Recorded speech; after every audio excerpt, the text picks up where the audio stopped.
نہیں، یہ 178 اور 9 ہے جی، 178 اور 179۔ اعوذ باللہ من الشیطان الرجیم، بسم اللہ الرحمن الرحیم۔ یا ایھا الذین آمنوا، اے ایمان والو،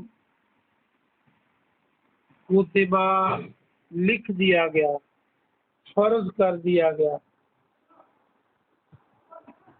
علیکم القصاص، تم پر قصاص، علیکم تم پر قصاص لینا، فی القتل مقتولین کے بارے میں۔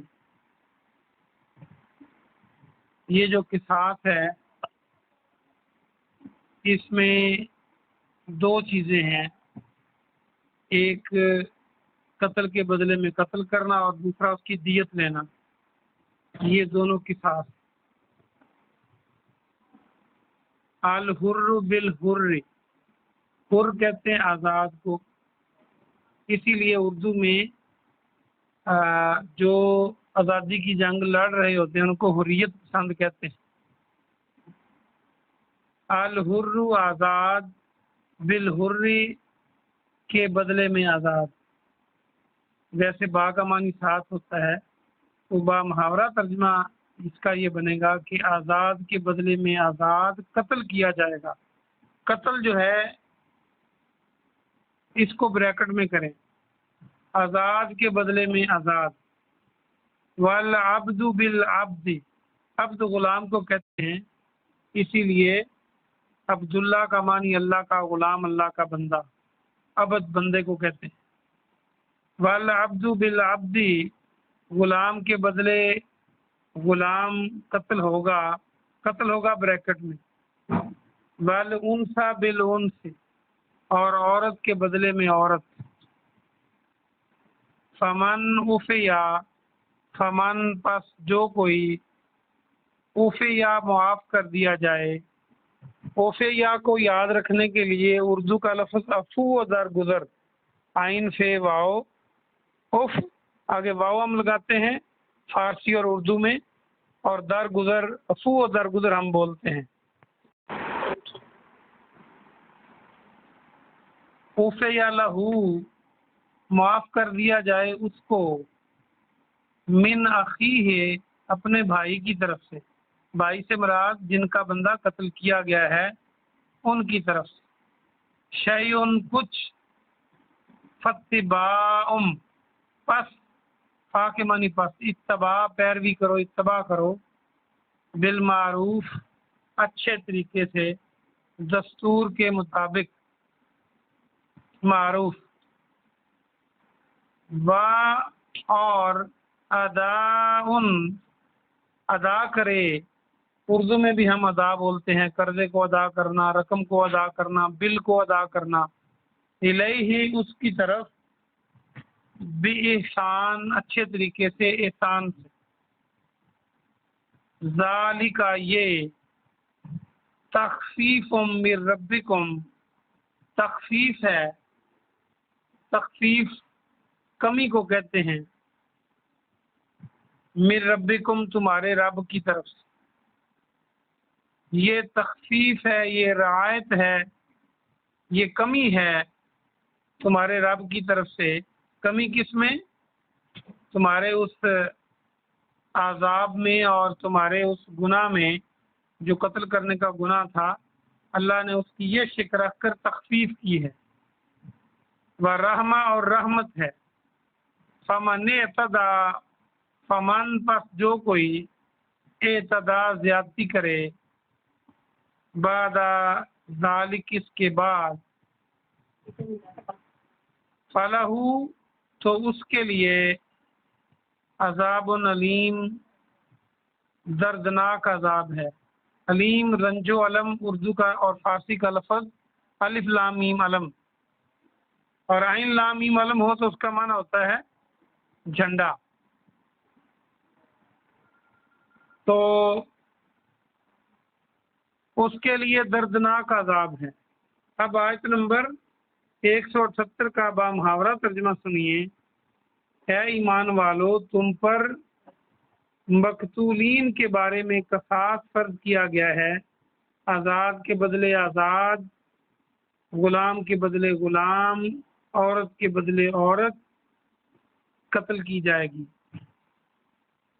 اور اگر کوئی معاف کر دیا جائے اپنے بھائی کی طرف سے کچھ، تو اس کی پیروی کریں اچھے طریقے سے، معروف طریقے سے، دستور کے مطابق، اور اچھے طریقے سے ادائیگی کی جائے جو بھی دیت وغیرہ ہوگی۔ یہ جو دیت ہے یہ تخفیف ہے، یہ رعایت ہے اللہ کی طرف سے، اور یہ رحمت ہے اللہ کی طرف سے۔ بس جو کوئی زیادتی کرے اس کے بعد تو اس کے لیے دردناک عذاب ہے۔ مزید تفسیر میں اس کی تشریح بتاؤں گا انشاءاللہ۔ اگلی آیت دیکھ لیجئے، اللہ فرماتا ہے وَلَكُمْ، اور تمہارے لیے، فی القصاص، قصاص میں حیات ہے، زندگی ہے۔ حیات یا اولی الالباب، اے اہل عقل، اے عقل والو۔ الباب نیا لفظ ہے تو آپ یہ یاد کریں عقل والوں کو کہتے ہیں۔ اے عقل والو، تمہارے لیے قصاص میں زندگی ہے، لعلکم تتقون، تاکہ تم متقی بن جاؤ، تاکہ تم بچ جاؤ۔ اس کا معنی بچنا بھی ہوتا ہے اللہ کے عذاب سے اور دنیا کے نقصان سے بھی۔ اس کا بامحاورہ ترجمہ سنیں، اے عقل والو، تمہارے لیے قصاص میں زندگی ہے تاکہ تم بچ جاؤ۔ یہ بہت ہی آسان ترجمہ تھا، ایک نیا لفظ الباب آیا ہے، آپ اس کو یاد کر لیں، اہل عقل کو کہتے ہیں۔ آئیے ہم اس کی تفسیر اور تشریح دیکھتے ہیں، اللہ سبحانہ و تعالیٰ نے اس میں کیا ارشاد فرمایا ہے۔ ایمان والوں کو مخاطب کر کے ایک قانون دیا قتل کے بارے میں۔ اس کا بیک گراؤنڈ یہ ہے کہ زمانہ جاہلیت میں اگر کوئی کسی کو قتل کر دیتا تو اگر قتل ہونے والا طاقتور انسان ہوتا، اس کی بڑی برادری قبیلہ ہوتا، تو بدلے میں وہ ایک بندے کو نہیں کئی بندوں کو قتل کر دیتے، بعض اوقات ان کے خاندانوں کو، پورے خاندان کو مٹا کے رکھ دیتے۔ آج بھی آپ نے دیکھا، آج کے دور میں بھی جو طاقتور ہوتے ہیں وہ ایک قتل کے بدلے میں ایک پر اکتفا نہیں کرتے، وہ بعض اوقات پورے خاندان کو قتل کر دیتے ہیں جواب میں۔ تو اگر یہ قبیلہ جس نے قتل کیا تھا وہ بھی طاقتور ہوتا تو جواب میں پھر وہ دوبارہ کئی قتل کر دیتا اس قبیلے کے۔ تو اس طرح لڑائیاں کئی نسلوں تک رہتی، کئی صدیوں تک رہتی، 300، 400، 700 سال تک بھی لڑائیاں عرب کی تاریخ میں موجود ہیں کہ ایک بندہ قتل ہوا، بس جواب میں پھر قتل کا قتل در قتل سلسلہ چلتا رہا، اور 700 سال تک یہ لڑائی ان کی کئی نسلوں میں رہی۔ تو اللہ سبحانہ و تعالیٰ چونکہ مہربان ہے، اللہ نے اپنے بندوں پر ہمیشہ مہربانی فرمائی ہے، اور اللہ نے یہ قانون نازل کیا کہ اے ایمان والو، تم نے ایسا نہیں کرنا۔ پہلی تو بات ہے کہ قتل جیسا جرم ہی بہت بڑا جرم ہے۔ بلا وجہ قتل کرنا بہت گھاٹے کا سودا ہے۔ قتل کرنے والا بھی اور مقتول بھی اگر دونوں کا ارادہ لڑائی کا ہو اور ایک دوسرے کو قتل کرنے کا ہو تو حدیث میں آتا ہے، پیارے نبی نے فرمایا صلی اللہ علیہ وآلہ وسلم کہ دونوں جہنمی ہیں۔ تو پوچھا گیا کہ جس نے قتل کیا ہے وہ تو جہنمی ہے، جو مر گیا ہے وہ جہنمی کیوں ہے؟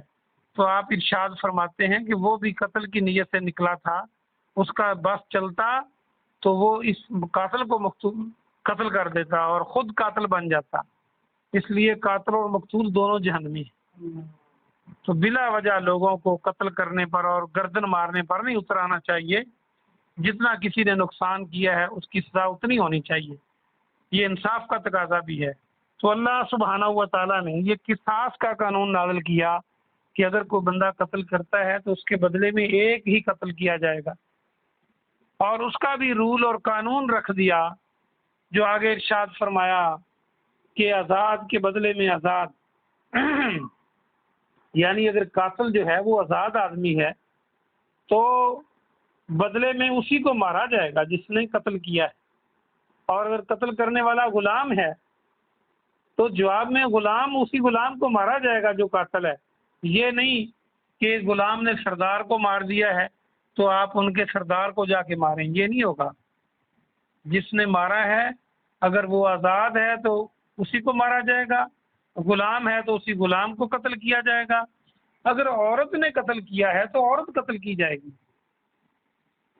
یہ نہیں ہوگا کہ ایک عورت قتل کر دے کسی مرد کو یا کسی سردار کو تو وہ اٹھیں اور عورت کے سارے خاندان کو ختم کر دیں یا ان کے مردوں کو مارے، نہیں، اسی عورت کو مارا جائے گا۔ یہ بہت عام فہم بات ہے اور کتنی انصاف پر یہ مبنی ہے۔ تو اللہ نے فرمایا کہ یہ قصاص ہے اور اس سے زیادہ نہیں کرنا۔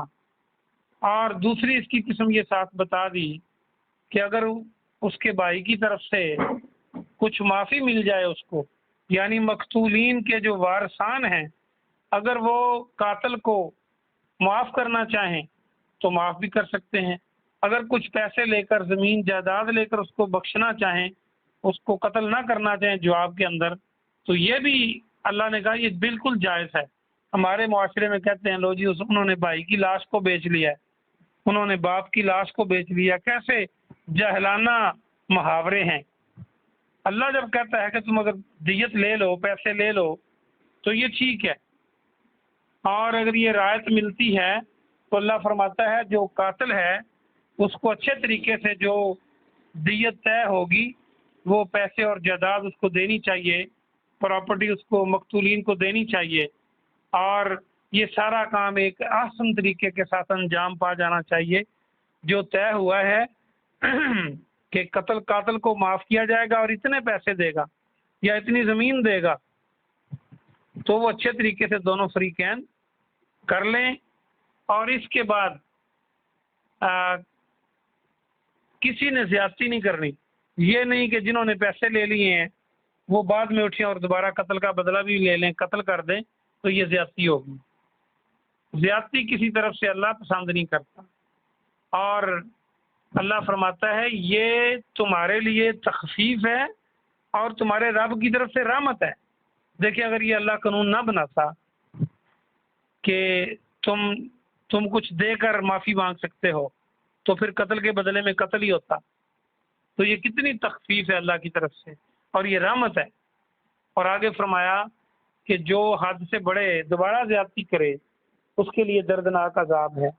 اور اگلی آیت میں یہ اور اس کو واضح کر دیا کہ اے عقل والو، قصاص میں تمہارے لیے زندگی ہے تاکہ تم بچ جاؤ۔ یعنی اگر تم نے قصاص لے لیا، پہلی بات ہے تو قتل کرنا ہی نہیں چاہیے، اور اگر قتل ہو گیا تو اگر مقتولین اسی بندے کو قتل کرنا چاہیں تو اس میں بھی زندگی ہے کہ باقی خاندان بچ جائیں گے دونوں، اور اگر وہ دیت لے کر اس کو معاف کر دیں تو اس میں بھی زندگی ہے کہ مزید لڑائی ختم ہو جائے گی، اب ان کی دشمنی باقی نہیں رہے گی۔ اللہ پاک سے دعا ہے کہ اللہ پاک ہمیں عمل کی توفیق عطا فرمائے، اور دیکھیں قرآن ہر معاملے میں کس قدر رہنمائی کرتا ہے اسلام جو ہے۔ اللہ پاک ہمیں عمل کی توفیق عطا فرمائے۔ کوئی سوال ہو تو آپ پوچھ سکتے ہیں۔ سبحان ربک رب العزت عما یصفون وسلام علی المرسلین والحمد للہ رب العالمین۔